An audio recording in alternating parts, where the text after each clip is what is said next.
Yeah,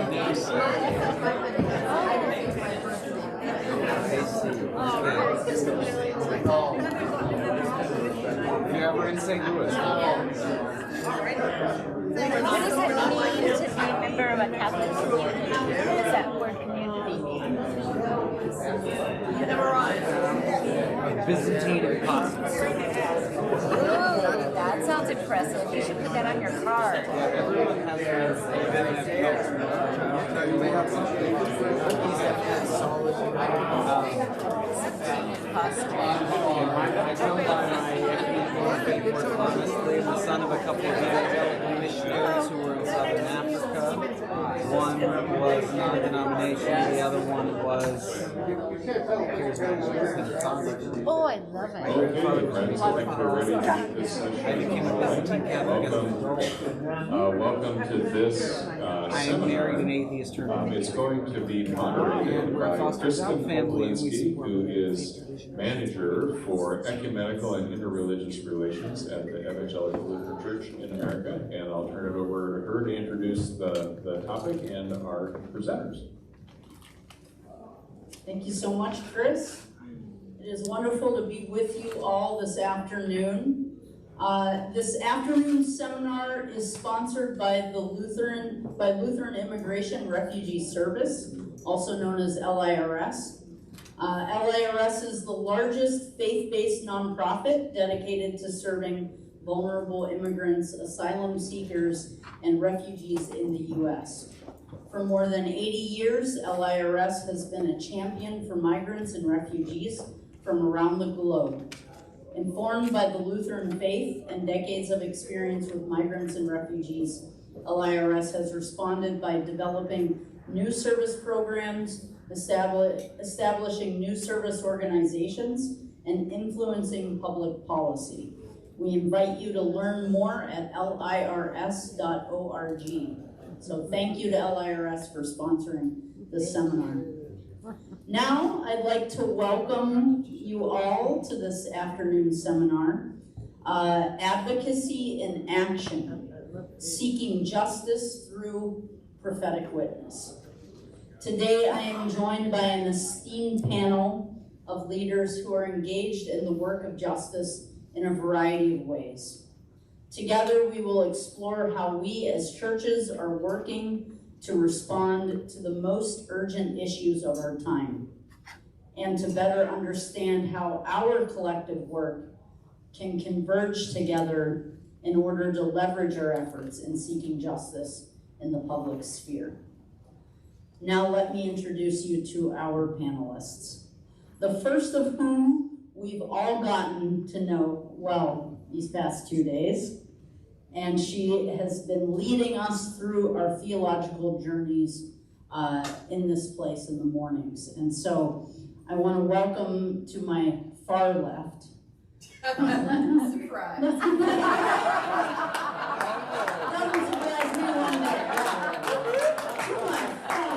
Far left. The Reverend Canon Dr. Stephanie Spellers, welcome. Reverend Spellers is one of the Episcopal Church's leading thinkers, speakers, and authors around 21st century ministry and mission. She currently serves as the canon to the presiding Bishop Michael Curry for evangelism, reconciliation, and creation care. Spellers is the author of numerous books, including The Church Cracked Open, Disruption, Decline, and New Hope for Beloved Community. A new 15th anniversary edition of Radical Welcome, Embracing God, the Other, and the Spirit of Transformation, and The Episcopal Way, Church's Teaching for a Changing World. Prior to her current position, she taught and led on mission and reconciliation at General Theological Seminary, served as a canon in the Diocese of Long Island, and founded The Crossing, a groundbreaking church within St. Paul's Cathedral in Boston. Canon Stephanie spent 5 years as chaplain to the Episcopal Church's House of Bishops, co-chaired the Standing Commission on Mission and Evangelism, and directed new ministry initiatives for the Center for Progressive Renewal. A native of Frankfort, Kentucky, she graduated from both Harvard Divinity School and Episcopal Divinity School, and she lives in New York's Harlem neighborhood with her husband, Albert DeGrasse. Welcome again. And just slightly to her right, the Reverend Cindy Crane, who serves as director for the Lutheran Office for Public Policy in Wisconsin since 2014. LOPPW is the acronym. You know, us Lutherans and churches in general love a good acronym. So, LOPPW was initiated by the larger church in the early 1980s. LOPPW and other state public policy offices initially were started in response to increased authority given to states to manage federal funding to alleviate hunger. LOPPW's legislative priorities are viewed through the lens of how people most vulnerable and impacted by public policies, through the lens of how most vulnerable and impacted by public policies. She advocates at the Capitol with volunteers. She educates ELCA members from the Evangelical Lutheran Church in America and beyond about their priorities on how to advocate. Pastor Cindy was a parish pastor for 10 years. After coming out of the closet as a lesbian, she left parish ministry for several years. Both inside and outside the church, she advocated for LGBTQ rights. She was recognized by former Wisconsin Governor Doyle for her advocacy for LGBTQ youth. She attended seminary at the Lutheran School of Theology at Chicago and college at UW Eau Claire. She also was an exchange student at Sophia University and Japan Lutheran Theological Seminary and College, both in Tokyo. While in Japan, she explored dialogue between religions. Welcome, Pastor Cindy.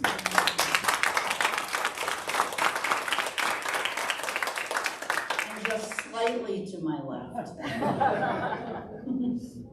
Last but not least, Joshua Hoover is the Director of Content for the Asian American Christian Collaborative, another acronym known as AACC, which was founded in 2020 as a response to the rise of anti-Asian racism in the wake of COVID-19.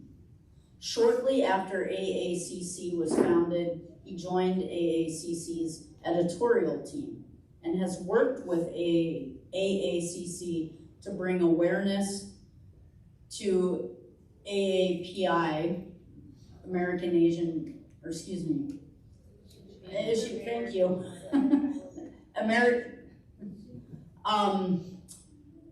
Issues through writing articles, interviewing authors, and leading editorial series such as Reclaiming Heritage and Asian Americans in Seminary. Now serving as the Director of Content, he oversees both the Reclaim magazine and podcast, which will be launching new series on gun violence, mental health, and social justice this summer. He is a graduate of Wheaton College in Illinois, where he earned a Master of Arts in Biblical Exegesis and is now pursuing a PhD in Biblical and Theological Studies with a focus on Asian American theology, Filipino hermeneutics, and the Book of Ruth. He is mixed Filipino-American, born in Japan, and currently resides in the greater Chicago area, where he has served as an associate pastor for 5 years. Welcome, Joshua.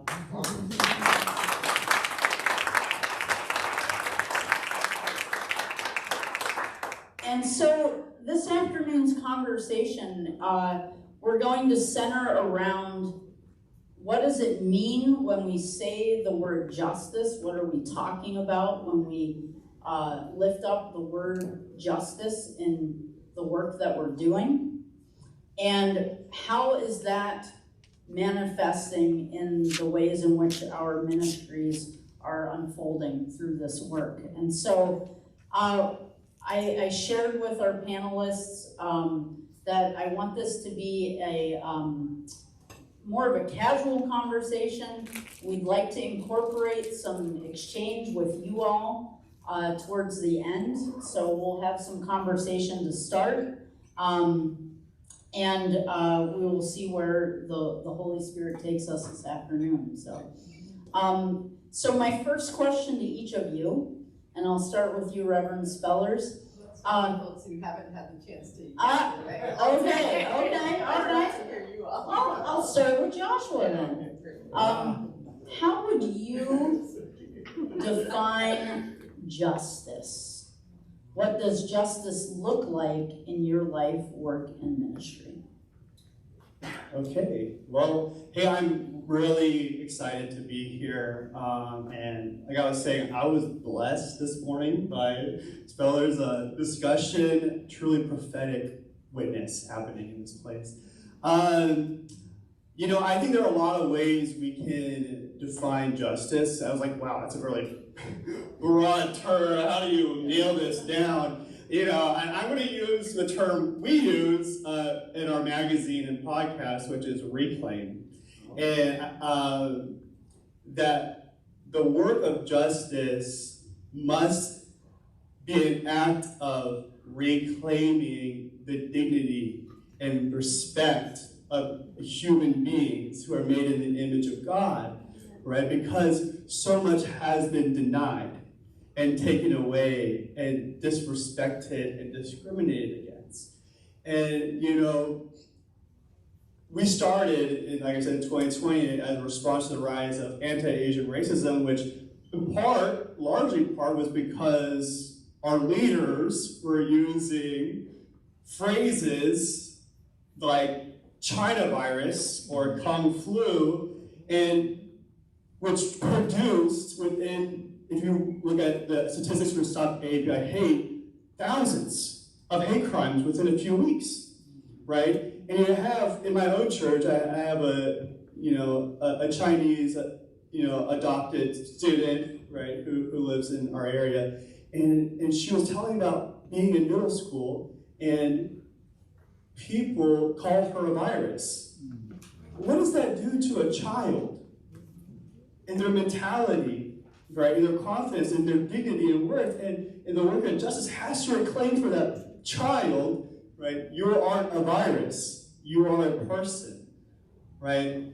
And so, in our policy making, in our advocacy, in our words, right, we need to be reclaiming a sense of personhood and dignity. And I think for what I do, so in my own life and work in ministry, I am a director of content, and so we deal a lot with stories. You know, ADCC does a lot of work though, but we do like statements on gun violence and mass shootings, we do marches, we work at the White House and Congress advocating, right, for legislation. But what I do, which I love, is sharing stories.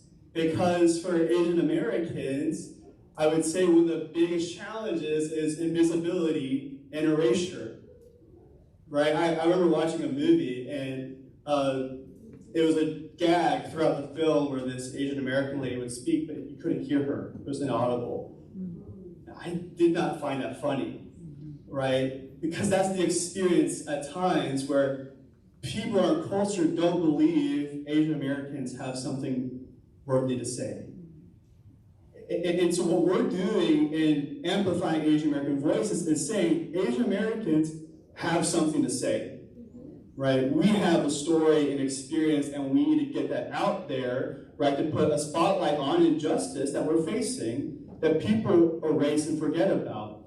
You know, I'm Filipino American, and I ask myself, this country loves war memorials. It's so weird. We love war memorials, but there isn't a war memorial for the Philippine American War. Why? Because we don't want to remember a war of blatant colonialism and genocide where about millions of millions died. right? We don't want to talk about the Chinese Exclusion Act. We don't want to talk about the transcontinental railroad that produced this manifest destiny, but every mile, 3 Chinese workers would die or more. And then when they take a celebrative photo, there aren't any Chinese workers present, right? There is an erasure, an invisibility, and there is something powerful when you hand the mic back, right? And you give a voice to Asian Americans who have something to say, right? And that's the kind of work in justice that we're trying to produce.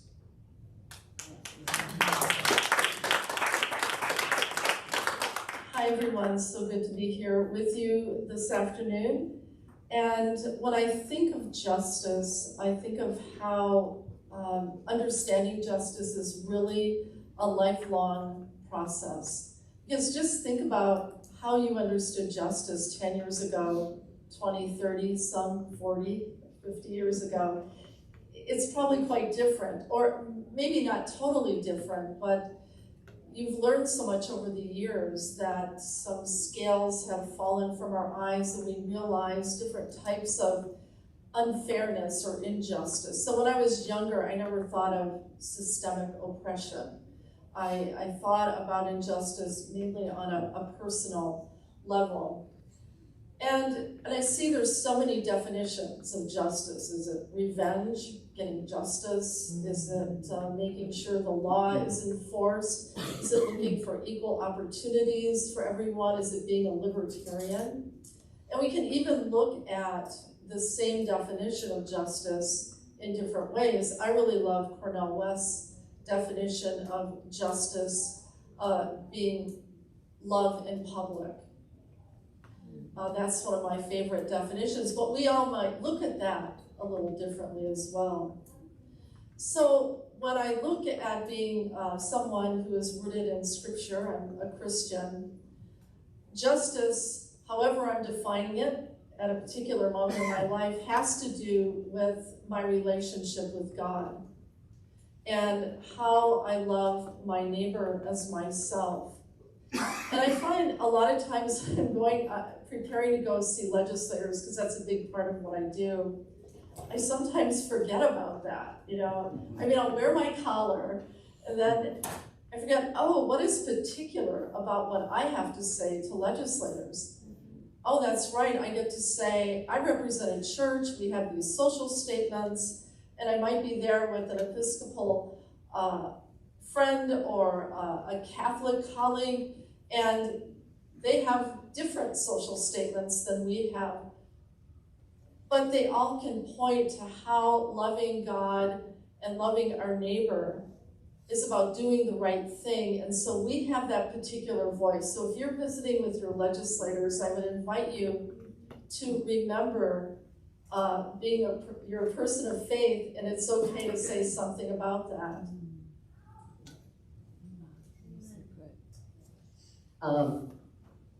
The phrase that keeps going through my head is that justice is love in action. So it's very close to what Cornel West had said about justice being love in public. But I really value Josh. I really value what Josh was saying, because for me, I feel like practically speaking and theologically speaking, justice is very much us getting back to the dream of God. That in the dream of God, in the dream for all of creation, there is this flourishing that is possible for all of creation, for human life and for all forms of life. And that the degree to which we deviate from that, that's where injustice is happening. You know, the degree to which some are able to flourish while others do not. That's injustice. And so the work of justice is getting us back round again, back round right, so that we are back in alignment with God's will for flourishing. And anything that prevents that is sin. Anything that prevents that flourishing is sin, which is where I come to, like when I'm showing up in at that legislator's office or wherever, and I'm wearing my collar, like there's a conviction for me that like I'm speaking about social sin. I'm speaking about the things that prevent us being in right relationship with God as well as our neighbors. And so justice is about getting back into that right relationship with God and neighbor.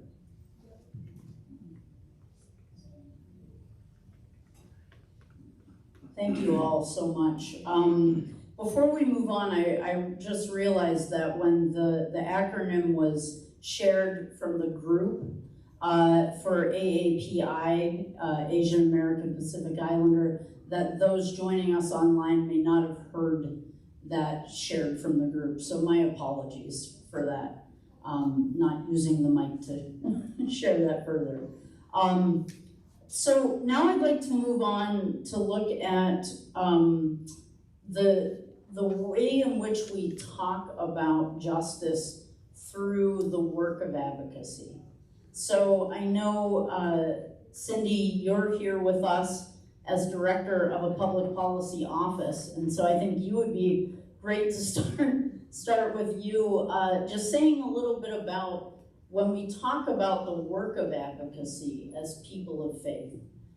What do we mean by that, and how can people who maybe don't know how to take that first step and become part of the work of advocacy in their faith tradition, what would you say as a good first step to get involved in a public sense?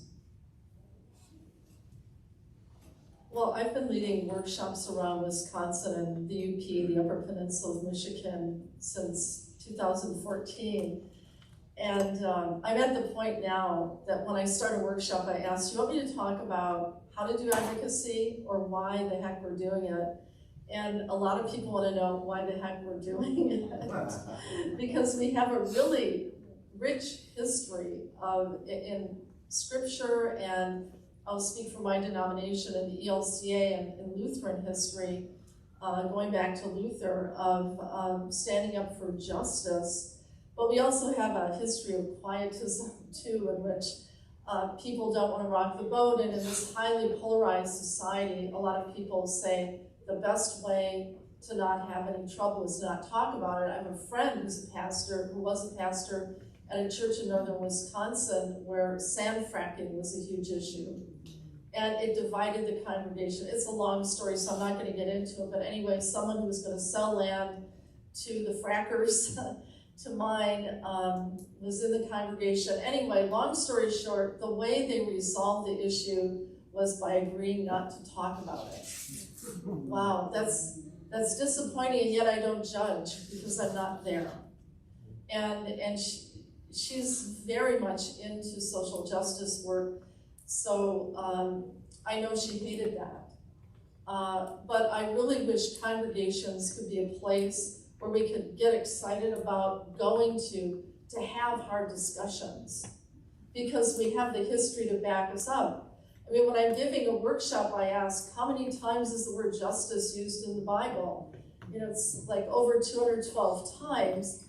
So it's not just something we cherry pick. It's very much a part of Scripture. And I get into our history. It's very much a part of Lutheran history. Luther is credited with coming up with the community chest, which was all about charity and also creating systemic change. That money that was collected was to go to community health care, to support a doctor, to help those who didn't have money to pay, to support the children of poor families who couldn't afford an education. It was about creating systemic change. It was like one of the first welfare systems, at least in the Western world. So I get in, I'm speaking from my own tradition, but when talking to people about why to do advocacy, I would look at, of course, your own traditions, what has emerged out of your own tradition, and I'm confident something very rich. You have a very rich history in all of your traditions. So I talk about why we're doing it, and we have social statements. Those social statements are based on our values. And we make mistakes sometimes. There is room in our denomination to disagree with the social statements. But when you look at our history, and and you look at yours, the question is, can we afford to be silent? So we make mistakes, there are unintentional consequences to some of our advocacy, you know, we are flawed, but can we afford to just remain silent? And as soon as you realize that the answer to that is no, then we talk about how to do advocacy, getting involved with local groups in your community, maybe getting other people in your congregation interested in talking about advocacy, starting an advocacy group, and don't be afraid to connect with your legislators. Even invite them into your church for an adult forum. So those are some of the basic things, connecting with your local groups, connecting with your denominational resources. We just used a great resource from the Episcopal Church on social media. It's really fabulous. Look at what other denominations are doing as well. And remember, as a faith-based advocate, you always start with God. God walks with you. You end with God. I myself have done advocacy with the church and without the church. And I'd really rather do it with the church, with God as my center. Thank you. That is a great segue into, yes, of course. Yeah, That's a conversation. Yeah, sure. Yes. Especially based on what you were closing up saying, Cynthia. And that is, I think many of us have been on both sides, if you will. You know, kind of been out there in the streets or in the offices, you know, of power and the halls of power. And what I find is not only does it feel more powerful, like there's a different source I'm drawing on when I'm there as a member of a faith community, but that quite often after a while, especially if it's an ongoing movement, there are secular folks, secular movement leaders who are really grateful that we are there. That they recognize a moral authority that we come with, and they miss us. When I was in Massachusetts back, I've been gone from there now 11 years. But my church and I, especially, we were really, really passionately engaged in two different movements. One was for marriage equality, and the other was the Occupy Wall Street movement. And in both of those instances, we were really showing up, and we showed up early. And at first, when I would show up in my collar, I still remember like one of the first rallies, one of the first like small rallies we were having to stand up for marriage equality so that everybody who loves has access to marriage. We showed up, and of course they weren't expecting Christians at that early stage, but there we were. And I remember sitting with leaders from the LGBTQI, plus movements, and folks would come from all over the country to Massachusetts because we were the first state to be pursuing justice in this particular way. And I remember sitting with them, and we were actually waiting to get into a legislator's office at the Massachusetts State House. And I was sitting and was like, I feel like we should be singing. And they were like, what? I'm like, shouldn't we be singing? We're part of a movement. I know this is small, but this was truly early in the work.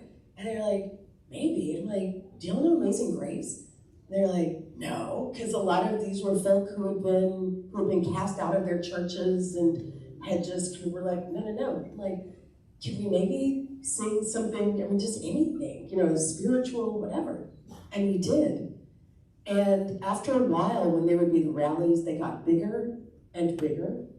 And they would turn and say, where are those ministers? Where are those ministers? And we'd be like, here we are, here I am. And I'm here to tell you that the day the Massachusetts State House voted to not repeal gay marriage, so in other words, they allowed it to continue, that day, a group of us from across the Episcopal Church and other faith communities as well were there with 1,000 folk who were leaders from other other sectors, human rights campaign, you name it. And they asked me, like as a representative of that group, I came up to the stage area in the rotunda of the Massachusetts State House. And the head of the National Gay and Lesbian Task Force was like, sing it. Sing it. And so when we knew that things were going our way, I led everyone in singing My Country 'Tis of Thee, right?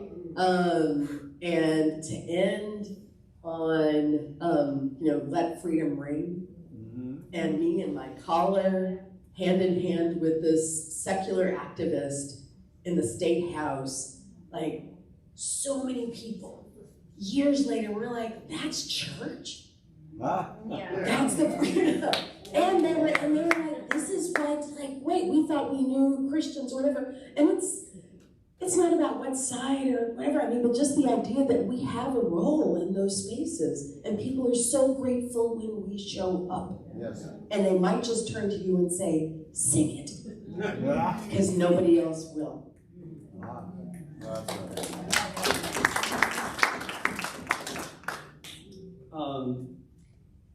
Playing up on what Cindy was saying about why do we do this, I can't help but think, how can we not act? How can you not respond in the face of injustice?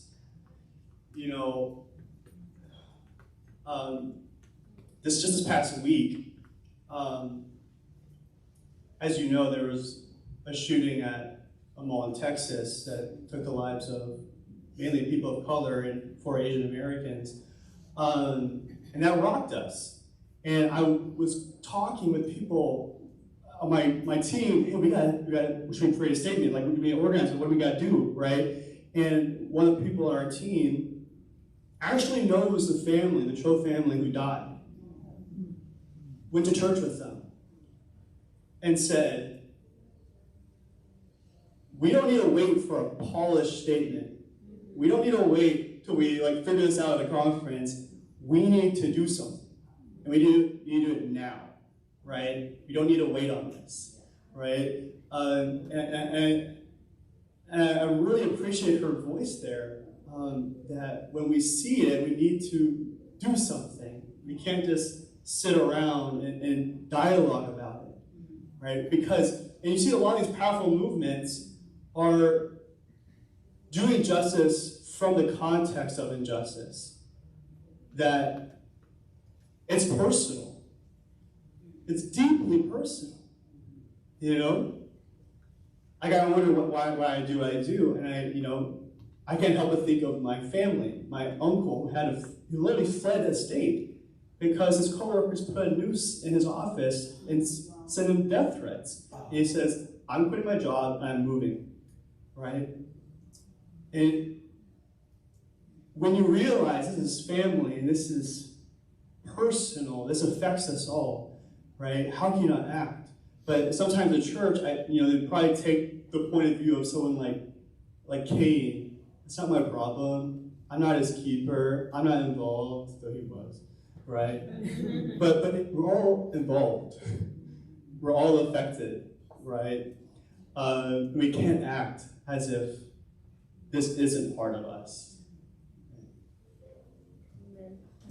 And I think that, we have become very good as a society at finding the special day or month to lift up this is Asian American Pacific Islander month, right? As a society, we have gotten so good at centering the advocacy on a specific issue at a specific time.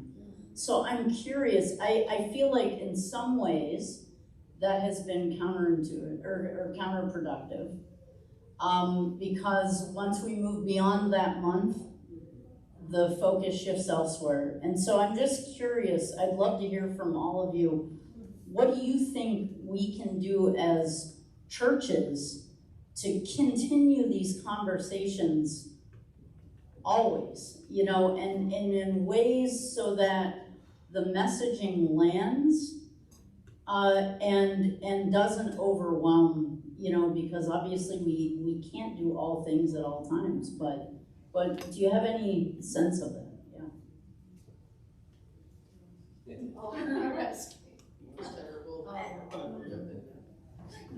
I'm not sure. I mean, I think you know, using the word overwhelm is significant to use when talking about how many issues there are. And I know a lot of advocates in Wisconsin have burned out, not only because there are so many issues, but they've knocked on Pharaoh's door so many times, and it just keeps closing, you know. And so I don't know how to answer your question about you know, going beyond just seeing an issue for 1 month. I think it depends upon the person in the community.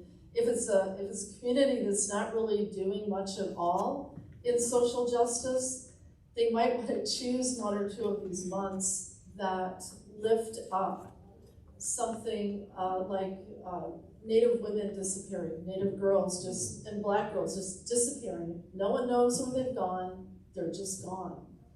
And could you connect that to another issue, such as human trafficking? Because that's a really ugly problem all over the country. In Wisconsin, every single county has been struck by it. And you find a number of people, this was not intentional, it just kind of happened. We delved into anti-sex trafficking as one of our issues. It wasn't my idea. One of the bishops actually the former bishop in La Crosse said he had a friend whose daughter was kidnapped. The good news, they found her. The bad news, they found her on a porn site. And kidnapping is not the major way kids are trafficked, but it is one of the ways. And La Crosse is a stopover between Chicago and the Twin Cities, so there is trafficking there. And he suggested that we delve into that. So what happened inadvertently is that a number of people who really never advocated, who'd never been to the Capitol before, got involved because it was such a personal issue to them. Even if they didn't know anyone who'd been trafficked, they've all known kids who've been abused, maybe they've been abused themselves, and you see how vulnerable abused children are. Anyone is vulnerable, but an abused child is very vulnerable. In Milwaukee, where we're at, there was a campaign called Unlucky 13. It's unluckier than you think. It was pasted all over buses, and because 13 is the average age for being trafficked. You know, and so you hear that, and your heart goes out, rightfully so. And so we had a number of people who had never written a letter to a legislator coming to the Capitol to talk about this. And then I believe many of them became interested in some other issues too.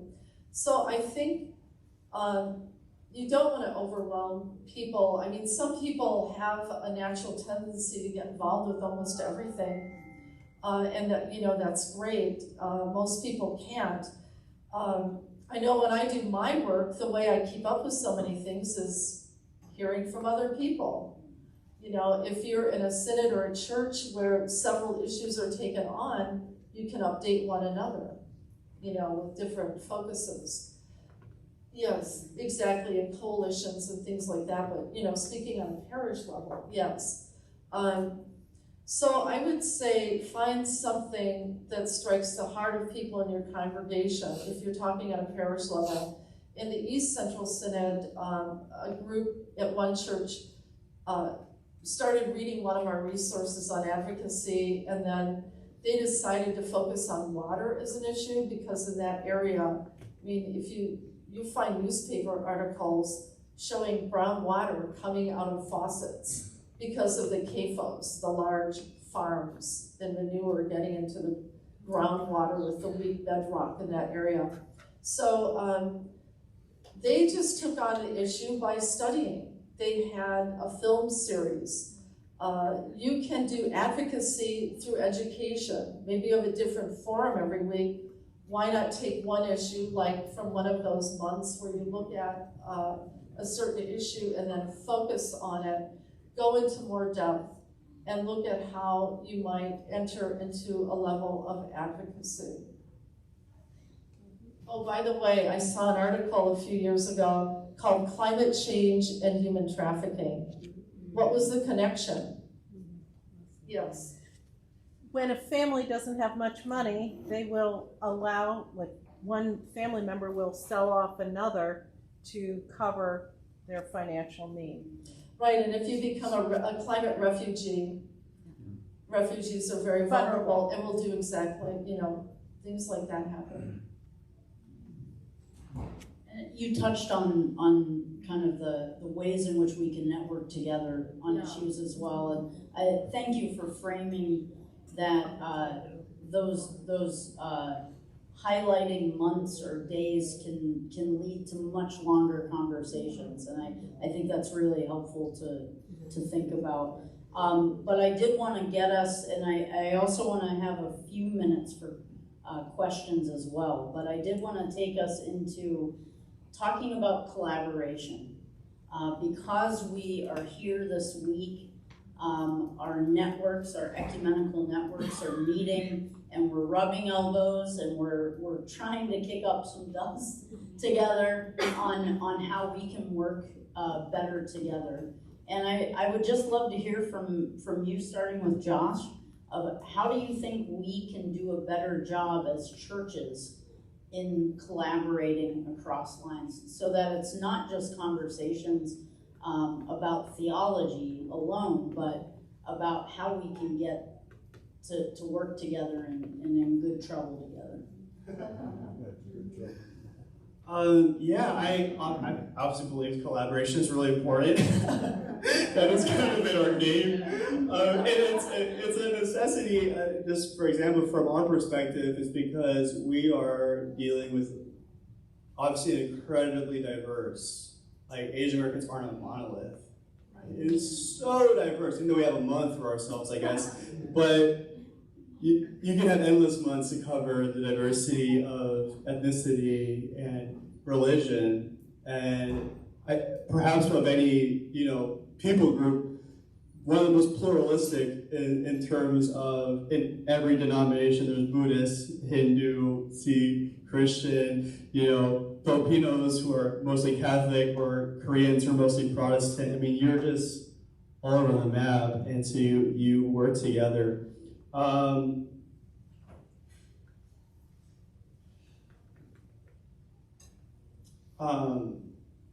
But here's the question. Actually, I can't remember what you're. I just, what are the ways that being in a space like this can be a catalyst for us to think differently about how we engage in collaborative advocacy work? I think part of it is realizing that all the work we're doing in our various traditions, it is all interrelated.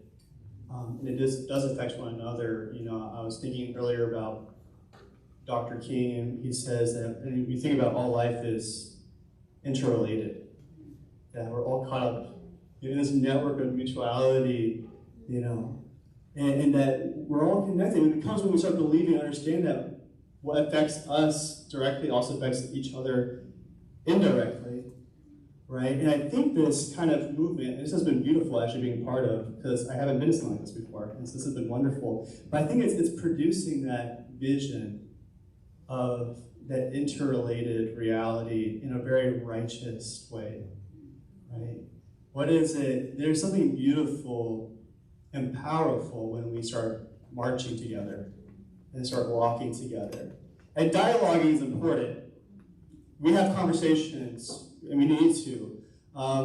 Right before this, the keynote discussion, the stories, the communicating and bringing together is so valuable. There's also, when we join hands and we march on Washington, and we do call for legislation, I think that's powerful, and I think you can see that when you realize it's when in the civil rights, when Black Christians and Black Muslims realized we need to work together on this. Now that's a force of good trouble that's very hard to stop, right? And I think the church, and we're talking about Christian unity isn't the goal we're trying to reach. It's the essence of who we are that we're trying to live out and begin walking together and then believing in that reality that we can't escape this, right? And so we have to walk together. We have to support one another. It's hard when we had discussions on, grant stuff, and we're trying to figure out how we can create resources for, how we do conferences. And I asked a question recently, it's like, how do we connect to denominations and larger groups? And the consensus was really hard. It was like, it's really hard to try to work with denominations as a nonprofit organization because they kind of want to do their own thing. They have their own resources, their money. They're not really interested in working actually collaboratively unless it's for their benefit. Is it going to bring people to their congregations and benefit their pockets?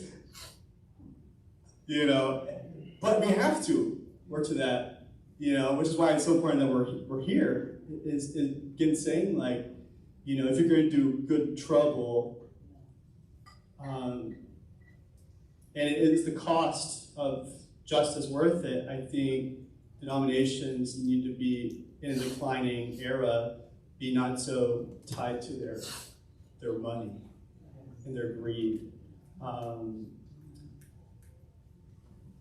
That is a huge thing. I'm not a denominational leader, I honestly don't know, but I know that's where the power comes into play. And we have to be able to relinquish that fear of, I'm gonna lose some tithers. Yes, absolutely. I was gonna say, moving from a mindset of scarcity and fear to abundance and unity, right? Yeah.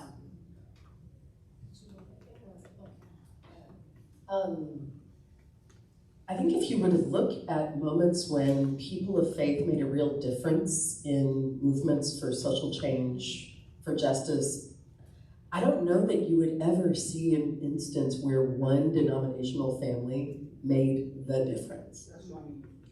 I can't think of that. Maybe I just don't know the history of it. But I feel like, if anything, the only way we end up making a difference is when we come together. I trained early on, before I was baptized, before I was full-on Christian. I trained with the Industrial Areas Foundation, IAF. Anybody else know just faith-based community organizing? Whether it's IAF or Gamaliel or PICO, you name it. What's that? DART. Yeah, DART, exactly. I don't know where the justice work, at least, faith-based justice work in my area when I was coming up in Boston, I don't know where it would have been without those networks bringing us together.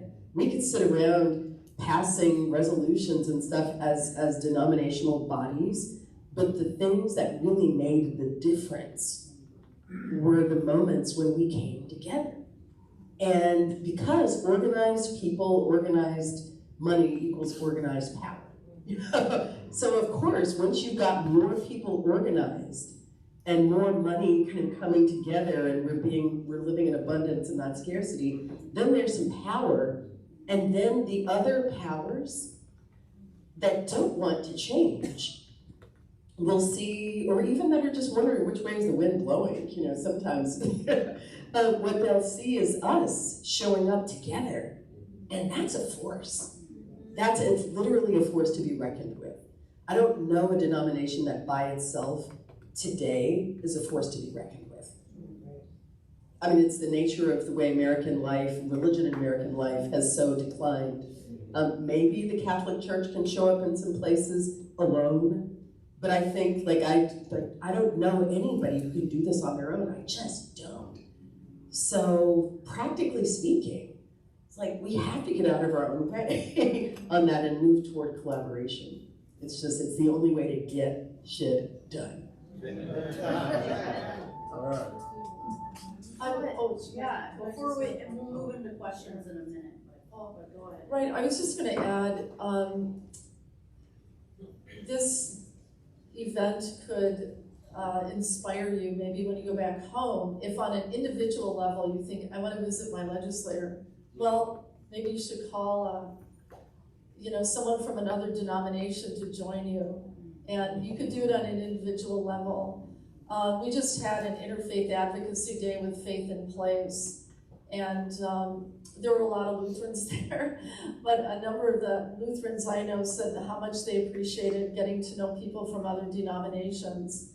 But I'd also like to add, it takes work to get along, that we have a policy on how we work with other groups, because we insist that there's equity not only in what we're advocating for, but in how we engage with other groups, so that we're not using or being used.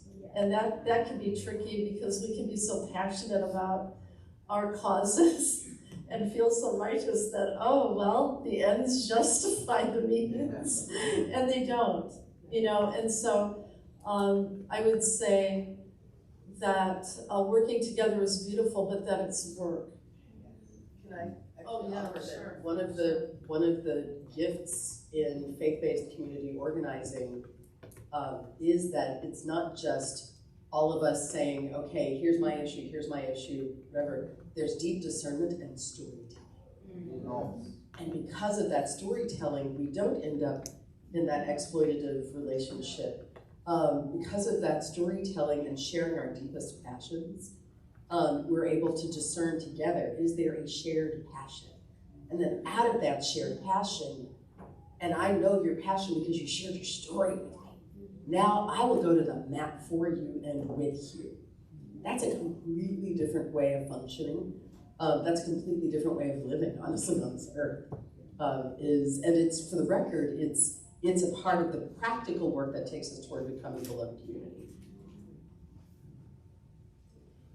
You got some talkers up here. Yeah, I love it. We could be up here for 2 hours, 3 hours even.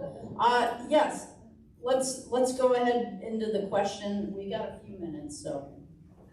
And if you don't mind coming up and just grabbing the mic. Again, thank you so much for being here. I was thinking a lot in terms of many of our Good Friday liturgies. We quote Lamentations and Jeremiah, "Oh my people, what have I done to you? Or how have I hated you that you hate me?" Along those lines.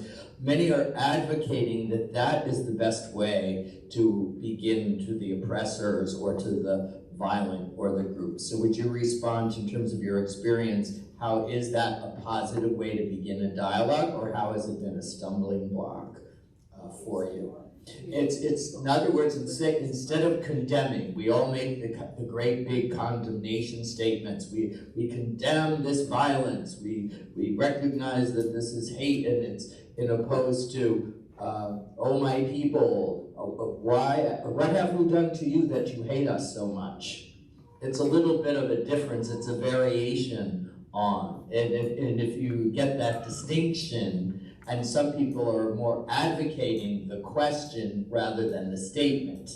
In other words, the question, what have we done that you are so filled with this violence or hate or resentment towards us?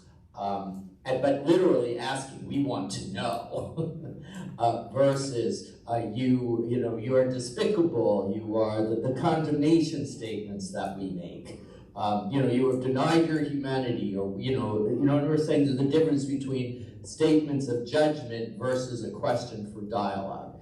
And if that distinction, what is your experience, what works and what doesn't?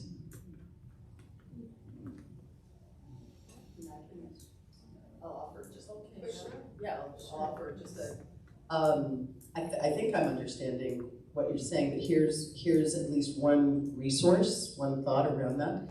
Is after the 2016 election, and then again after the 2020 election, when America was just like, we're obviously so very divided, so split, traumatizing one another backward and forward. It's so hard to watch and be in. We developed a practice that we call From Many One, and it's conversations across difference. If you go to episcopalchurch.org/FromManyOne, what you'll find there is a set of resources that we created to encourage question and conversation across difference, and not just the finger pointing. And the 4 questions that we landed on, and there's a whole design or process around how could you engage your neighbors in these conversations, family members, people in your church, wherever. 4 questions, see if I can get this right. What do we, Melanie's, your diocese has actually taken this up, which is awesome. Yeah, what do you, I'm gonna come on down. Okay, I won't do that to you. But it's what do you love? What have you lost? Where does it hurt? And what do you dream? And if you can sit with someone with whom you violently disagree around those 4 questions, or even mildly disagree, whatever, or even someone you think you disagree with, but you don't really know what's going on in their heart, those 4 questions open up a very different exchange. What do you love? What have you lost? Where does it hurt? And what do you dream? And again, for us, we're like, maybe that's a part of what we as people of faith can bring into the conversation, so it's not quite so pitched. It's not the pitched battle, but instead it's assuming there are human stories all across here. Can we hear them? And can we create space and practice? It's a spiritual practice to listen for that. That's exactly what I was asking.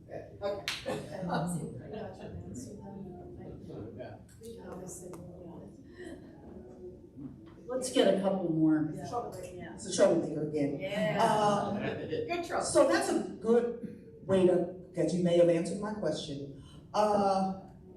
Just as Asians are not a monolith, just like African Americans are not a monolith, Christianity is not a monolith. For instance, I live in a state that there is a group that promote themselves as the only Christian voice in the state, especially at the State House. Their Christian voice support stuff that most of us find offensive and un-Christ-like. Okay. So how do we, in our context, and maybe because they got the money, see, we don't got the money. You talk about that, yeah. I'm like, we're declining. We're struggling now. But they are well funded, okay? And they have legislators on speed dial. And they help write the bills that are determined, right, Melanie? They're writing the bills that our legislators are standing up and going, if it's good enough for Florida, it's good enough for us. It's not good for Florida. Huh? But that's what our legislators said. If it's good, if it can pass in Florida, it ought to work for Ohio as well. So how do we engage our own faith communities as well as our interfaith partners to let the people know that there is not just one particular faith voice, but that just like everything else in life, it is multifaceted. And how do we even engage those on issues of justice that benefit especially the least of these?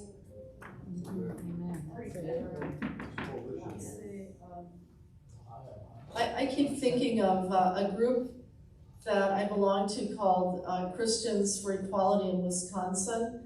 because when the amendment to ban same-sex marriage was up here, you know, it was Christian this, Christian that. I went to a hearing where everyone who stood up to bash gay people started out by saying, I'm a Christian. Every single one. And on the other side, only 2 said something about religion. I did, and then a Unitarian pastor. And I'm just wondering, so you know, what a dilemma. And I'm wondering are you from Florida? Ohio. Did you say Ohio? Ohio. Oh, well, you might get Nick Bates involved with the Hunger Network in Ohio. Oh, we're having a legislative assembly tomorrow, in fact. Oh, you're going with Nick? I was gonna say. We won't be there, but they're meeting with the legislators, but it's about hunger and the budget. Okay, Yes. yeah.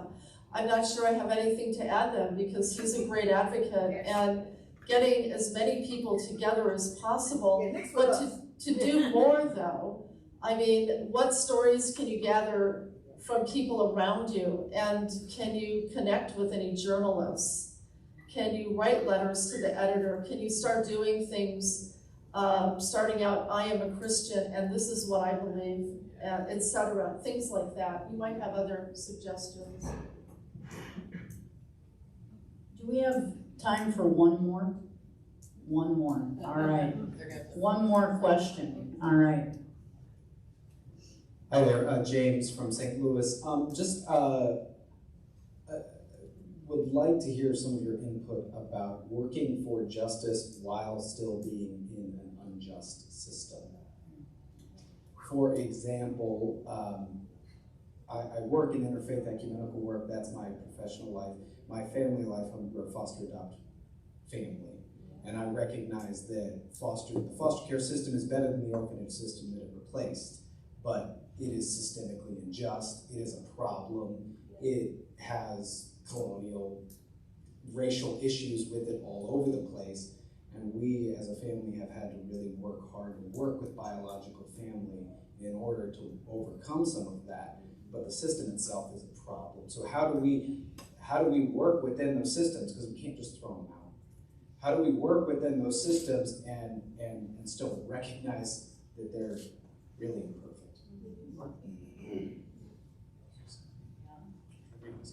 As well. I think that's kind of where I really kind of started with, is that the work of justice is in the context of injustice. Like, you can't escape that.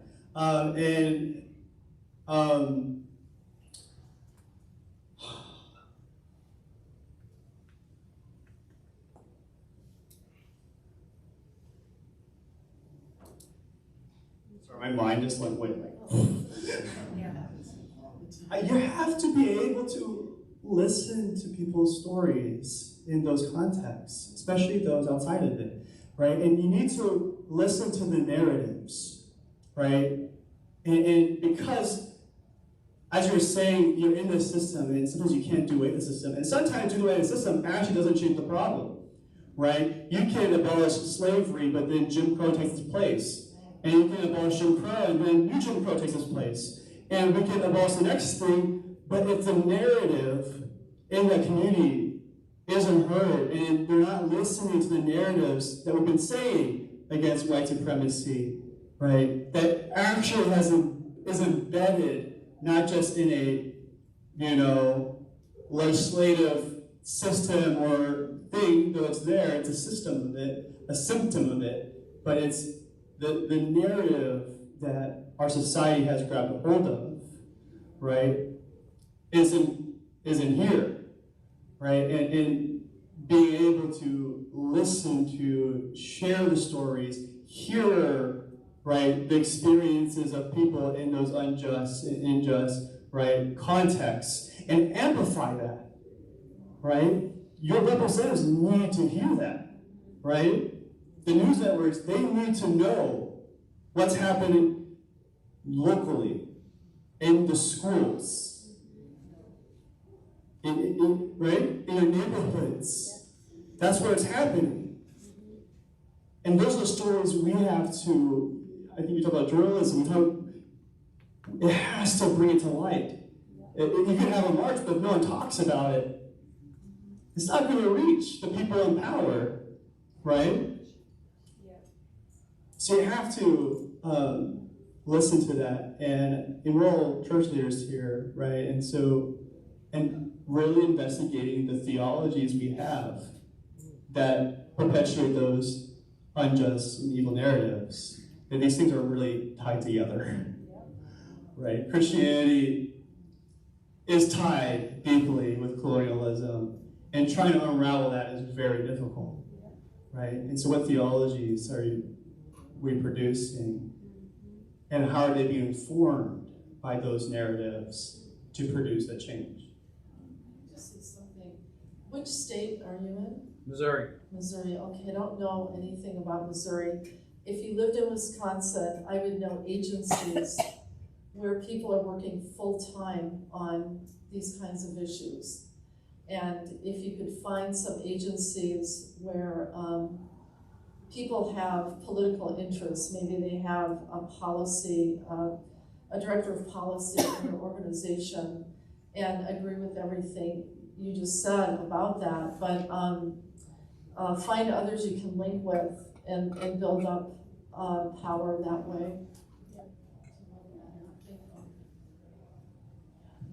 We are at time, so I want to respect that. In fact, we're over, but we could have talked for many, many more hours. I think we need to get this group together again. I just want to again thank our amazing panel. Let's wait for